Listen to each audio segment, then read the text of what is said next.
في القلب مشاعر أخفيها قد أشرقت الشمس عليها عن خطط لم أعبأ فيها ستكون بأيامي فرقا فحياتي قبل الحلقات تيه بضياع بشتاتي. Bismillahirrahmanirrahim. Assalamualaikum warahmatullahi wabarakatuh. Perkenalkan, nama saya Fitriani Desianti. Saya berasal dari lokal PAI 1C, nomor absensi 13, nomor induk mahasiswa 2053106. Baiklah, di sini saya akan memenuhi tugas dari mahasiswa itu sebagai dosen mata kuliah ulumul hadis, yaitu mengenai materi ilmu tahammul al-adab.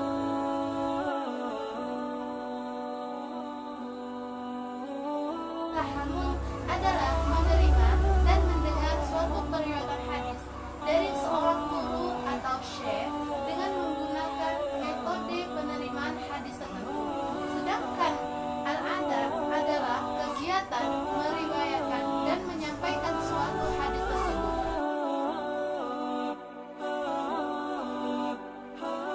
Sedangkan yang dimaksud dengan at-tahammul al-hadis secara bahasa merupakan masdar dari fi'il madi tahmala, yang berarti menanggung, membawa atau menerima. Secara istilah, menurut ulama ahli hadis, sebagaimana telah tertulis dalam kitab Mustalah Hadis, tahammul artinya menerima hadis dan mengambilnya dari para syekh atau guru.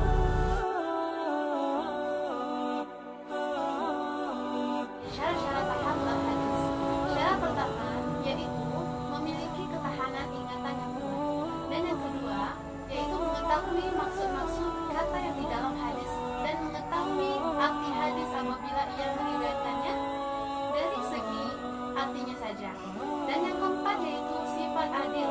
Nah, yang dimaksud dengan sifat adil di sini ialah karakter yang ada pada diri seseorang yang selalu mendorongnya untuk melakukan hal-hal yang positif, atau orang yang selalu konsisten dalam kebaikan dan mempunyai komitmen tinggi terhadap agamanya.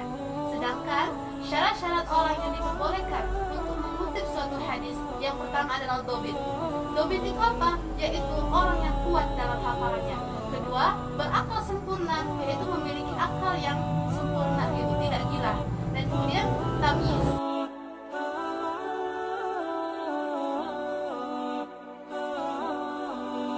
Yang pertama yaitu metode as-sima' atau as-sami', yang artinya mendengar, di mana di dalam metode ini seorang guru membacakan hadis baik dari hafalan ataupun kitabnya, dan kemudian para jamaah atau orang-orang yang hadir di sana hanya sekedar mendengarkannya.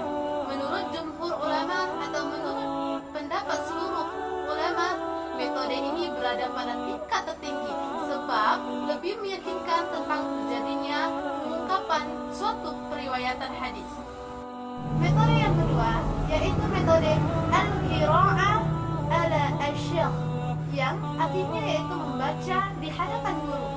Sebagian besar ulama hadis menyebutkan al-awad, yang artinya penyodoran. Ada juga yang mengatakan awadul qira'ah, yang artinya penyodoran bacaan, karena murid menyodorkan bacaan Al-Quran kepada sang guru, dan seorang guru harus meluruskan bila ada suatu kesalahan saat pembacaan.